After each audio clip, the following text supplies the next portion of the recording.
이런 말이 있습니다. 하나님께서 인간을 창조하실 때 인간의 행복을 위하여 두 가지의 복을 주셨다. 하나는 과거를 잊어버리게 하는 복이요. 또 하나는 미래를 모르게 하신 복이다. 과거를 잊어버리게 하는 복. 그리고 미래를 모르게 하는 복. 어떻게 공감이 되십니까? 과거를 잊어버리게 하는 복. 만약에 우리가 과거를 잊지 못하고 모조리 다 기억한다면 어떻게 될까요? 둘 중 하나겠죠. 머리가 터져버리든지 미쳐버리든지 할 겁니다. 물론 행복하고 좋았던 일, 아름다웠던 일들은 우리가 많이 기억할 수 있으면 좋겠지만 특별히 과거에 겪었던 일들 중에서 내가 두 번 다시는 기억하고 싶지 않은 너무나 고통스럽고 비참하고 슬펐던 충격적이었던 사건들, 절망적인 어떤 그런 너무나 어두웠던 그런 순간들, 그 잊어버리고 살아야지. 그거 모조리 다 기억하고 있다면 어떻게 살 수 있겠습니까? 지금 정신병원에 입원해 있는 사람들의 대부분이 바로 그런 사람들이에요. 잊어버려야 되는데 지나가 버린 그 과거의 어두운 기억을 그대로 다 가지고 있어요. 그런 점에서 여러분, 이 망각의 은혜, 망각의 복이 얼마나 귀한지 모릅니다. 지나간 과거는 잊어버리고 미래를 향해 나갈 수 있다는 것이 복이다. 아멘. 그래서 바울이 그랬잖아요. 형제들아, 나는 내가 아직 잡은 줄로 여기지 않냐고. 내가 이미 온전히 다 이루었다는 것도 아니다. 오직 한 일, 즉 뒤에 있는 것은 어떻게 해요? 잊어버리고 앞에 있는 것을 잡으려고 표대를 향하여 달려간다 그랬지 않습니까? 뒤에 있는 거 잊어버리시기를 축복합니다. 또 하나, 하나님 우리에게 미래를 모르게 하신 복을 주셨다는 거예요. 미래를 아는 게 복 아닌가? 사람들이 미래에 관심이 참 많죠. 미래에 어떤 일들이 일어날 것인지 궁금해하고 굉장히 알고 싶어 합니다. 그래서 여러분, 책방에 가보면 베스트셀러 섹션 가운데 다가올 세상을 예견하고 있는 미래학 분야에 관한 책들이 날개에 돌린 듯 돋친 듯이 팔려요. 예를 들어서 2050년에 대한민국 사회.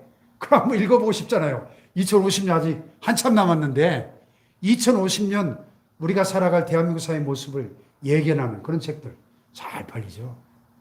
또 입시철, 선거철이 돌아오면 점집들이 문전성시를 이룹니다. 왜요? 미래에 대해서 궁금하거든.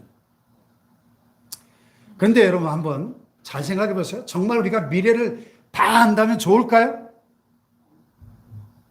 좋은 경우도 있겠죠. 내가 공인중개사라면 부동산 하는 사람이라면 미래를 알면 얼마나 떼부자가 되겠습니까?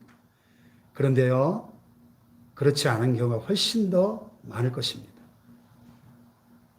혹시 내가 미래를 바꿀 능력을 가지고 있으면 몰라도 그렇지 않다면, 내가 미래를 안다면 내가 언제 병들어서 언제 죽을 것인지 알고 또 무슨 일을 하다가 언제 실패할 것을 미리 안다면 그 살만 나겠어요? 네? 여러분, 시한부 사형 선고 받은 그 암 환자들 6개월을 넘기기 어렵습니다. 1년 남았습니다. 얼마나 그거 참 두려운 일입니까? 내가 6개월밖에 못 산다는 걸 알고 하루하루를 맞이한다는 게 얼마나 그게 큰 고통이에요. 내일을 모르는 게 복이에요. 아멘 합시다. 아멘. 그 하나님께서 우리에게 내일 일을 너희가 알지 못하는도다. 모르게 하신 게 복이라는 거예요. 그 미래를 모르도록 하셨기 때문에 우리가 계획도 세우고 때로는 모험도 하고 도전도 하고 힘껏 노력도 하게 되는 것이죠. 즉 사람들이 미래에 대한 희망을 가지고 항상 꿈을 꾸고 새로운 계획을 세우는 것은 미래를 모르니까 그렇게 할 수 있는 거죠. 따라서 미래를 모르게 하신 것이 복이다 하는 겁니다. 자, 그렇다면 그렇게 우리가 알 수 없는 내일을 향해서 오늘 우리가 어떻게 살아가야 될까요? 오늘 우리에게 주어진 이 인생, 한 번뿐인 인생을 성공적인 인생으로 살아가기 위해서 어떻게 해야 될 것인가? 그래서 오늘 설교의 제목을 제가 이렇게 달아봤어요. 성공적인 인생 경영의 비결. 이렇게 한번 정해봤습니다. 성공적인 인생 경영의 비결. 오늘 본문에 따르면 좀 더 구체적으로 세분하면 세 가지의 비결을 가르쳐주고 있습니다. 첫째는 마음의 경영이 있어야 된다. 마음의 경영. 자, 1절을 보겠습니다. 시작. 사람에게 있어도 말의 응답은 여호와께로부터 나오느니라. 이게 무슨 뜻입니까? 마음의 경영은 사람에게 있어도 말의 응답은 여호와께로부터 나온다. 표준 세번역을 찾아보니까요, 훨씬 더 쉽게 와닿아요. 이 구절을 이렇게 번역을 했어요. 계획은 사람이 세우지만 결정은 주께서 하신다. 훨씬 이해가 쉽죠? 계획은 사람이 세우지만 결정은 주께서 하신다. 이렇게 좀 시원시원하게 좀 번역을 했으면 좋겠네. 쉽게. 좀 어려워요. 그죠? 개혁개정. 여기서 마음의 경영이라고 하는 것은 사람의 마음속에 가지고 있는 미래에 대한 계획들을 말해요. 그래서 영어에 보면 the plans of the heart. 마음에 갖고 있는 계획들, 꿈 같은 거. 그렇게 볼 수 있어요. 여러분, 하나님은 우리 모든 사람에게 자유의지를 주셨거든요. 우리 인간을 로봇으로 만들지 않고 스스로 판단하고 결정할 수 있는 의지를 가진 인격적인 존재로, 자유의지를 가진 존재로 만드셨잖아요. 그렇기 때문에 인간은 누구나 자기 의지대로 자기가 좋다고 생각하는 방향으로 자기 인생을 계획하고 설계할 수가 있는 거죠. 예수님께서도 망대의 비유를 통해서 이렇게 말씀하셨잖아요.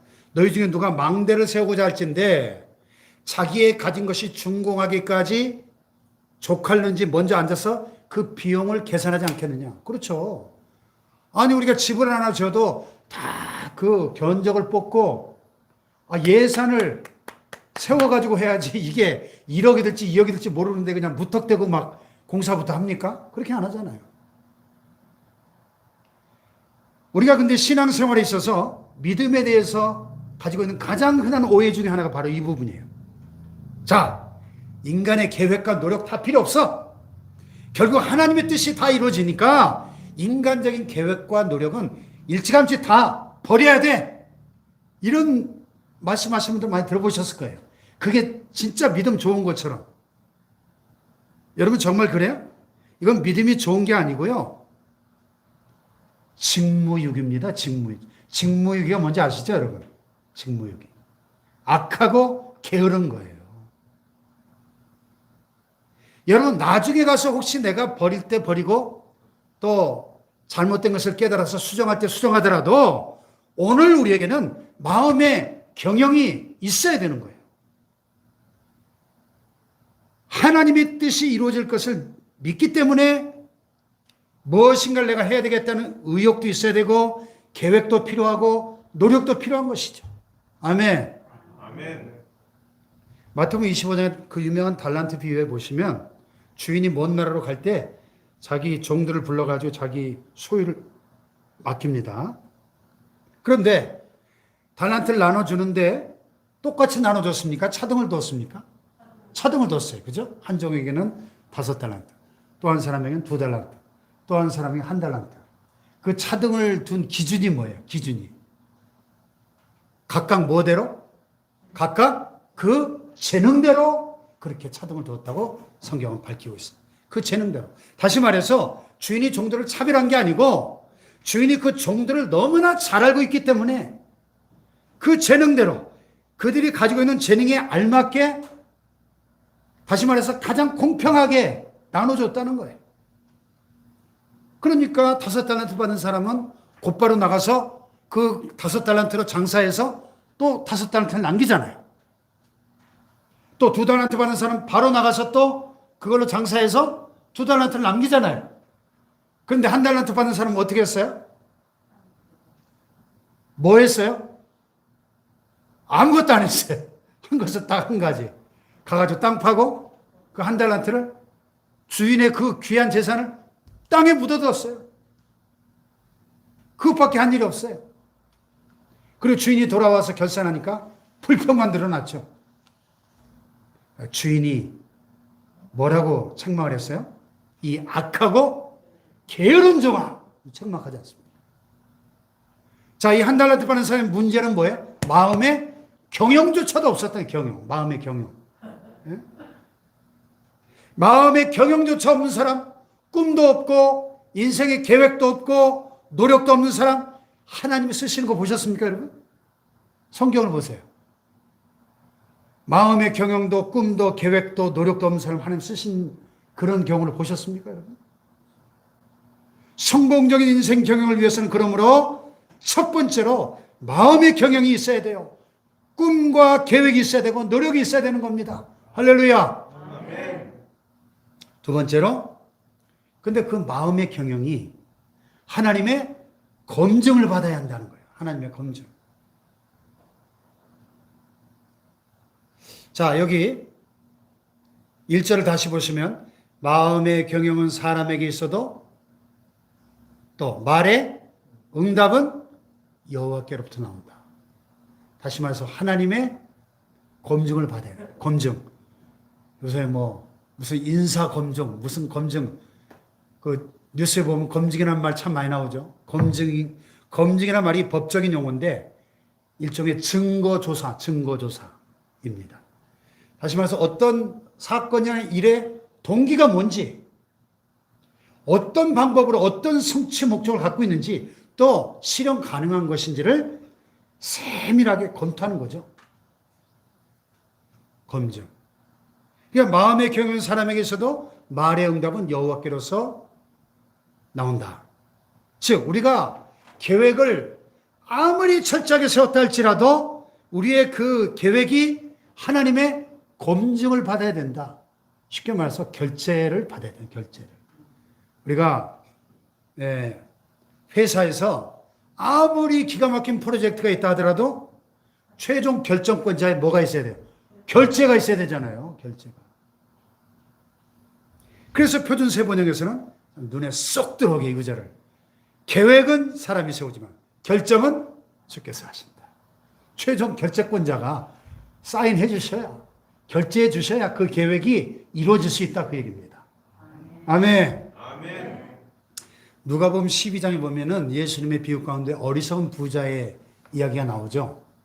자, 그 부자가 어떻게 됐어요? 한 해 농사를 지었는데 밭에 소출이 어마어마하게 대풍이에요, 대풍. 그러니까 이 부자가 뭐라고 생각했죠? 야, 내가 곡식을 쌓아둘 곡간이 부족하니 이거 어떡하냐, 큰일 났네. 그거 어떡하죠? 내가 있는 곡간을 헐고 더 크게 막 3배, 4배로 확장해서 짓고 거기다가 내 모든 곡식과 물건을 쌓아두리라. 그 다음에 또 뭐라 그랬어요? 내가 내 영혼에 이르되 내 영혼아, 여러 해 쓸 물건을 많이 쌓아두었으니 어떡하자? 평안히 쉬고 먹고 마시고 즐거워하자 하리라 그랬어요. 자, 이 부자를 보면은 경영인의 관점으로 볼 때 성공적인 경영입니까? 실패한 경영입니까? 예? 실패해요? 왜 실패해요? 곡간을 막 3배, 4배로 확장하고 엄청나게 쌓아놨는데요. 경영학적인 관점으로 볼 때는 상당히 성공적으로 그 경영을 실현해 가는 것처럼 보였죠. 근데 중요한 건 뭐예요? 그 부분을 하나님 앞에 검증받지 못했다는 것이 문제입니다. 이 부자가 한 최대의 실수가 뭐예요? 하나님 앞에 검증을 받지 못했다는 거예요. 그래 하나님이 누가복음 12장 20절에 뭐라고 결론을 내리셨죠? 하나님은 이르시되 어리석은 자여 오늘 밤 내 영혼을 도로 찾으리니 그러면 네 예비한 것이 누구 것이 되겠느냐. 이게 하나님의 결론이에요.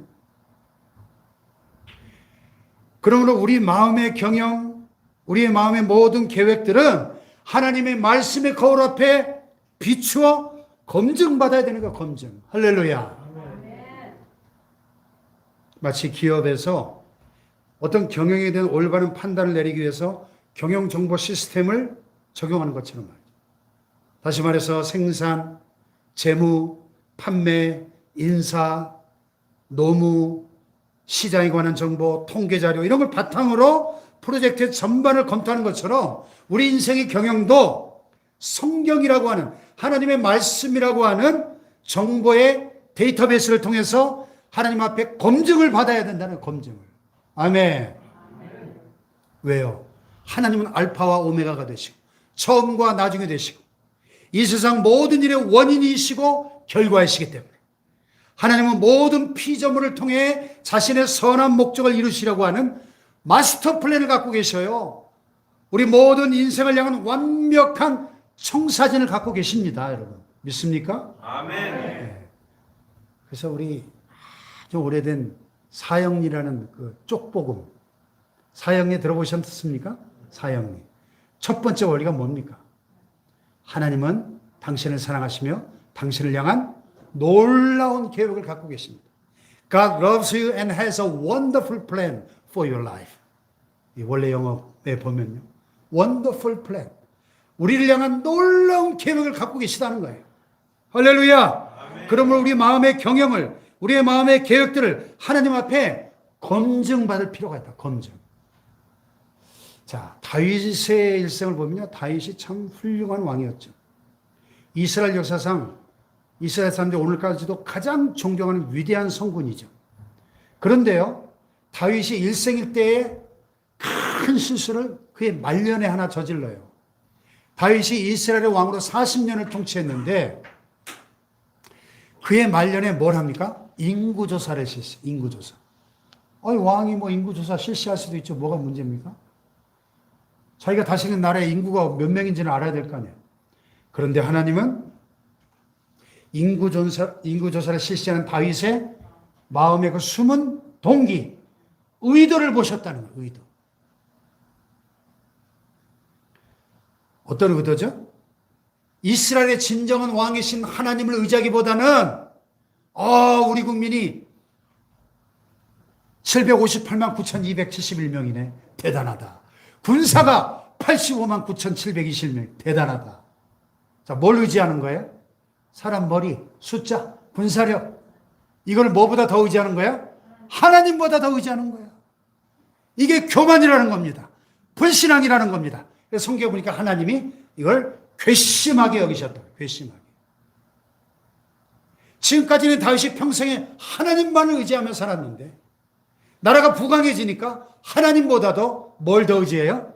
눈에 보이는 사람 머리 숫자를, 군사력을 더 의지하게 되더라는 것입니다.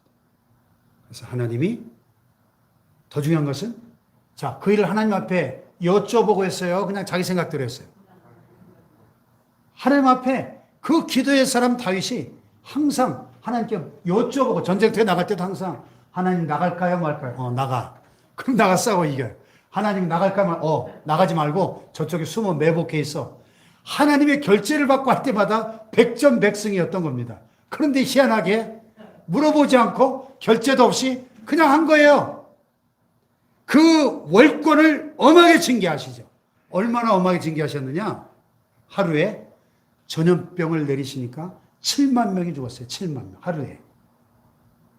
확진자 7만 명이 아니고 사망자 7만 명. 하루에. 얼마나 하나님의 교만을 싫어하시나요? 그러므로 여러분, 하나님 말씀 앞에 딱 비추어서 포기할 것은 포기해야 됩니다. 고쳐야 될 것은 고쳐야 됩니다. 버릴 것은 과감하게 버려야 됩니다. 동기가 잘못됐다? 그럼 원점에서 다시 백지 상태로 다시 출발해야죠. 잘못됐으면. 할렐루야. 근데 이게 하나님의 뜻이다? 하나님 결제하셨다? 그러면 과감하게 밀고 나가야죠. 어떤 어려움이 있어도 반대가 있어도 하나님의 뜻이라고 확신하면 담대하게 추진해야죠. 할렐루야. 이게 믿음이죠. 마지막 세 번째, 성공적인 인생 경영 비결이 뭡니까? 모든 행사를 하나님께 맡겨야 됩니다. 할렐루야.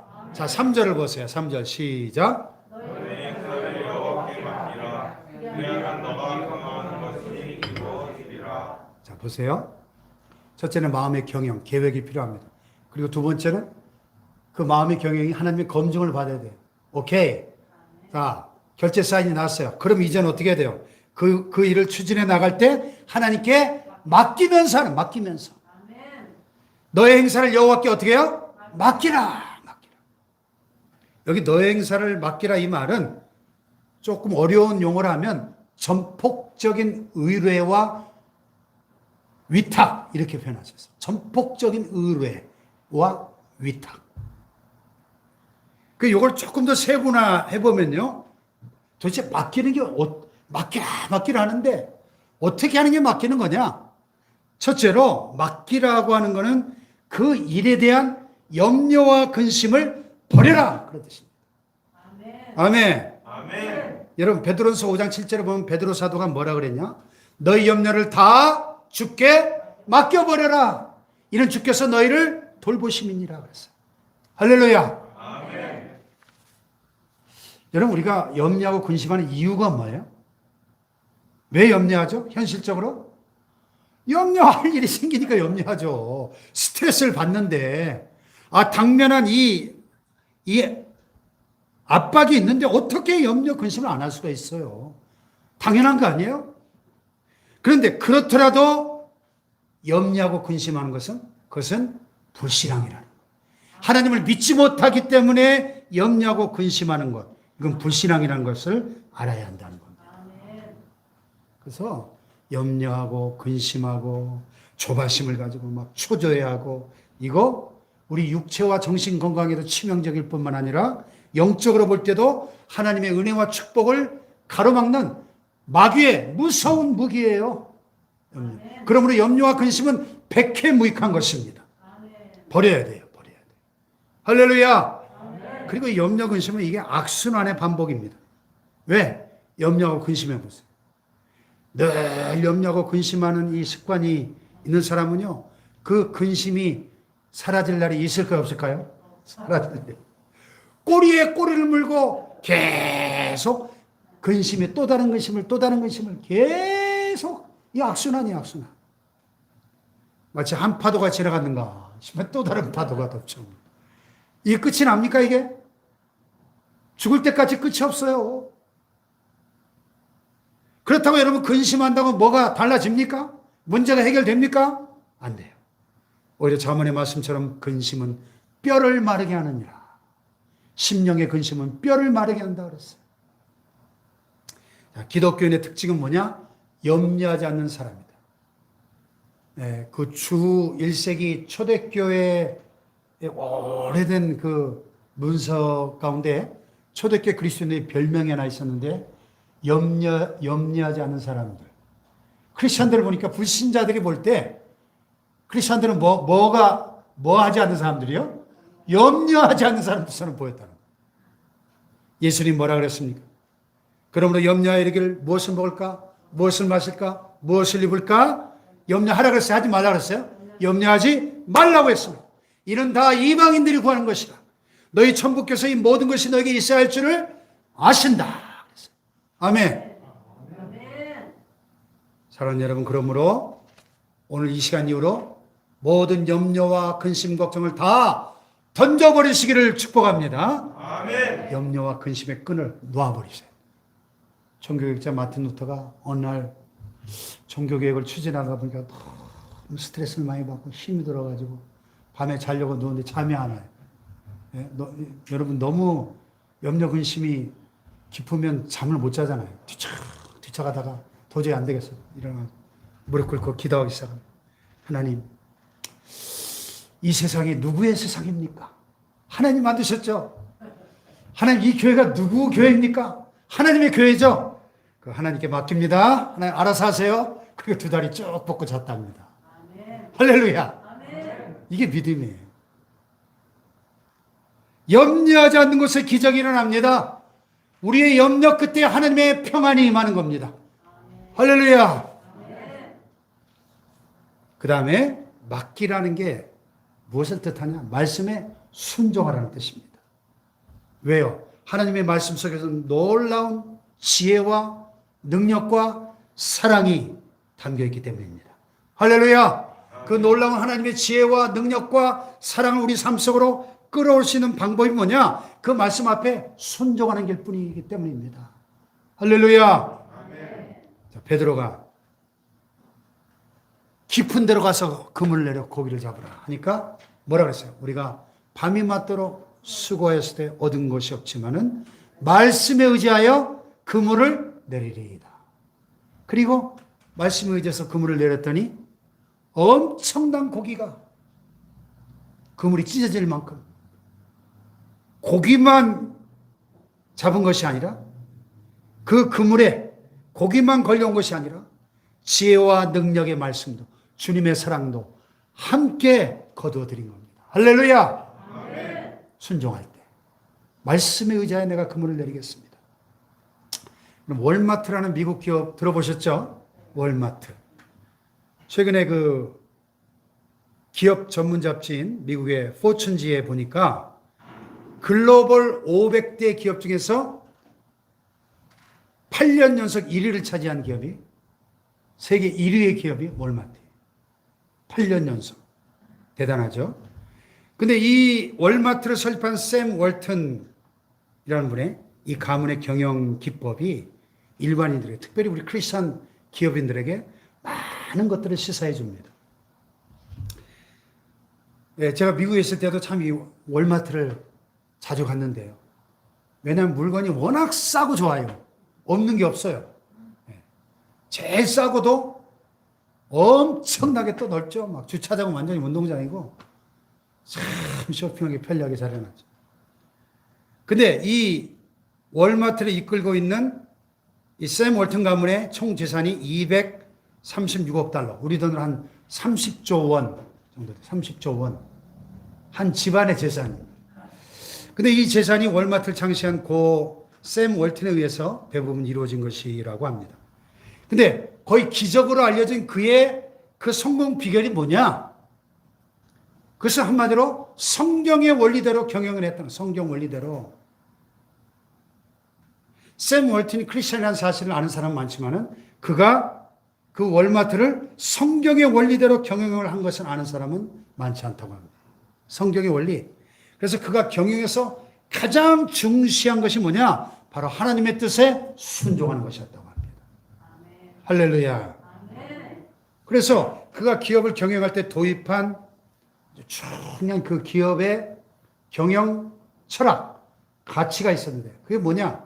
사랑, 정직, 절제, 용기. 아니 이게 회사 경영하고 무슨 상관이 있어요? 이거 완전히 성경의 원리인데 성경의 원리를 철저하게 기업 경영에 도입해서 말씀에 순종하는 기업으로 세계 최고의 기업을 이룬 줄 믿습니다. 아멘. 할렐루야. 아멘. 여러분 신명기를 읽어보면 축복과 저주의 원리가 너무나 심플하게 아주 명확하게 나와 있죠. 내가 나의 모든 명령을 청종하고 순종하면 이 모든 복이 너에게 임하며 미치리라. 할렐루야. 아멘. 그러나 너희가 만일 불순종하면 이 모든 저주가 너에게 임하리라. 순종하면 복을 받고 불순종하면 저주를 받는다. 너무나 단순한 진리 아닙니까? 아멘. 할렐루야. 아멘. 3,500년 전에 모세를 통해 주신 이 진리는 오늘날에도 진리인 겁니다. 아멘. 할렐루야. 진리는 세월이 아무리 흘러가도 변치 않는 게 진리예요. 3,500년 전에 진리였으면 21세기도 진리여야 되는 거죠. 할렐루야. 아멘. 성경의 약속이 일종의 그 약속어음과 같아요. 약속어음. 약속어음의 가치는 어디에 있습니까? 그 어음의 발행자가 어떤 인물인지 어떤 기업인지가 중요하죠. 우량 기업주의 약속어음은 이자율도 얕고 통용하기가 쉽죠. 하나님이 발행하시는 약속어음은 부도율이 제로입니다. 제로. 아멘입니까? 문제는 이 하나님의 약속어음을 어떻게 현금화시킬 수 있느냐? 어떻게 하나님의 약속어음을 현실화시키느냐는 거예요. 그 방법이 뭡니까? 바로 순종입니다. 순종. 할렐루야. 나의 순종의 이설을 찍어서 통용하면 현금화되고 현실화되고 그 결과는 하나님이 책임을 지시는 겁니다. 할렐루야. 아멘. 소망교회 곽선희 원로 목사님께서 순종에 대해서 이렇게 설명하셔요. 하나님의 말씀에 순종한다는 것은 심리학적으로 볼 때 책임을 하나님께 전가한다. 책임을 하나님께 떠맡기는 거예요. 순종이 뭐냐? 하나님께 책임을 전가하는 것이다. 그러므로 하나님 말씀에 전적으로 순종하고 나면 내가 아닌 하나님께서 책임을 지시고 그 결과로 나는 자유로워질 수 있다. 아멘 합시다. 왜 하나님께 맡겼으니까. 책임이 나에게 있지 않고 하나님께 있어요. 아멘. 반대로 하나님 말씀을 거역하는 사람은 거역하면 거역할수록 점점 더 마음이 무거워지고 죄에 얽매이기 마련입니다. 왜? 그 책임이 누구한테 있어요? 나한테 있잖아요. 시편 55편 22절에 그래서 내 짐을 여호와께 맡기라. 아까 베드로전서에도 그랬는데 이 맡긴다는 원어를 보면 던져버린다는 뜻이. 내 짐을 여호와께 던져버려라. 할렐루야. 아멘. 여러분 가난의 짐도 질병의 짐도 실패의 짐도 죄의 짐도 다 주님께 내어 던지시기를 축원합니다. 아멘. 할렐루야. 아멘. 그러므로 말씀에 순종한다는 것은 결과적으로 하나님께 모든 것을 맡겨서 하나님께서 책임지시도록 하는 것입니다. 할렐루야. 아멘. 또 하나 맡긴다는 건 하나님께 기도하라는 거예요. 기도는 하나님께 맡기는 도구요 실제적인 방편입니다. 아멘. 아멘. 너의 행사를 여호와께 맡기라. 이 말씀은 달리 표현하면 하나님께 기도하라 그런 명령입니다. 아멘. 아멘. 왜냐? 하나님께 맡길 수 있는 구체적인 방법은 기도고 하나님께 기도하지 않고는 맡길 방법이 없어요. 기도 말고 하나님께 맡길 다른 방법이 있으면 좀 알려주세요. 저한테. 없어요. 하나님께 맡기지 않으면 맡아 주실 수도 없고 해결해 주실 수도 없는 거예요. 하나님. 여러분 사우나 가면 딱 그 카운터에 뭐라고 써 있습니까? 귀중품은 카운터에 맡기세요. 맡기지 않은 귀중품은 책임지지 않습니다. 그래요. 기도가 뭐예요? 기도가 맡기는 거예요. 맡겨야 하나님이 해결해 주시죠. 맡겨야 하나님이 책임져 주실 거 아닙니까? 할렐루야. 에스겔 36장에 하나님이 많은 약속들을 하시면서 뭐라고 말씀해요? 주 여호와께서 이같이 말씀하셨네요. 그래도 이스라엘 족속이 이같이 자기들에게 이루어주기를 내게 구하여야 할지라. 그래도 구해야 된다는 거예요. 하나님 약속하셨어요. 그럼 이루어지겠죠. 그래도 이루어주시도록 구하여야 할지라. 할렐루야. 아멘. 소망 화장품이라는 회사가 있는데요. 소망 화장품 들어보셨나요? 그 회사의 사장은 꽃을 든 남자 강석창이라는 신앙인인데 선천적으로 너무 허약한 체질 때문에 고등학교도 제대로 마치지 못했지만은 늘 낙관적이었답니다. 어릴 적부터 나는 잘 될 거라는 믿음이 있었습니다. 나중에 예수님을 알게 되면서 내가 잘났기 때문이 아니라 하나님이 계시기 때문에 잘 될 거라는 신앙이 됐죠. 이렇게 말합니다. 어릴 적부터 사업가를 꿈꿨지만은 가정 형편이나 개인적인 상황이 도저히 가능성이 없었다고 합니다. 하지만 월급쟁이일 때도 마치 내일처럼 최선을 다하고 주위의 신뢰를 얻으면서 사업가의 꿈을 실현하게 됐는데요. 그가 신앙의 기업으로 세우기 위해서 소망이라는 이름을 붙여서 사업을 시작했습니다. 회사가 한참 성장하던 1994년도에 공장을 세우기 위해서 기도를 시작했는데 인천 남동공단에 푸른 산을 등진 넓은 터가 평당 150만 원에 나왔더랍니다. 마음에 쏙 들었는데 근데 단 하루 차이로 계약을 못 해가지고 너무 속이 상했어요. 나중에 그곳에 다시 가보니까 거기가 목재단지더라는 겁니다. 톱밥이 펄펄 날리는 곳에 하마터면 화장품 회사를 만들 뻔했다는 거죠. 하루 늦은 게 오히려 축복이었다는 거예요. 진짜 좋은 소식이 고속도로 바로 옆에 땅이 평당 50만 원에 나온 겁니다. 화학단지인데다가 바다가 바로 옆에서 공기도 너무 좋은 거예요. 그가 이렇게 간증합니다. 사람의 눈으로 볼 때는 그럴듯해도 하나님의 눈으로 볼 때는 안 그런 것이 있고 사람 마음에 들지 않는 일도 하나님의 손길이 있으면 좋은 결과를 가져온다는 것을 절실히 깨달았습니다. 아멘. 할렐루야. 아멘. 소망 화장품 회사가 창립 7년 만에 100배 이상의 성장을 했다고 합니다. 매월 결산 때마다 전체 매출액의 2%를 가장 먼저 딱 떼가지고 그중에 1%는 시각장애인 전문병원인 실로암 안과병원에 또 국제기아대책기구에 전달하고 나머지 1%는 북한 어린이들을 돕기 위해서 적립해 놓고 있다. 할렐루야. 여러분, 우리의 삶은 하나님께 맡기느냐 맡기지 못하느냐, 거기에 따라 행복과 불행이 결정되는 것입니다. 할렐루야. 하나님께 맡기고 사는 사람에게 기쁨과 감사와 행복이 넘치는 축복의 삶이 넘치게 될 줄로 믿습니다. 그러나 하나님께 맡기지 못하는 사람은 늘 염려, 걱정, 근심, 불안, 고통과 절망 가운데 살 수밖에 없다는 사실을 깨닫고, 오늘 여기 3절 말씀처럼 너의 행사를 여호와께 맡기라, 그리하면 내가 경영하는 것이 이루어지리라. 할렐루야. 이 말씀을 경험하며 사시기를 주님의 이름으로 축복합니다. 할렐루야.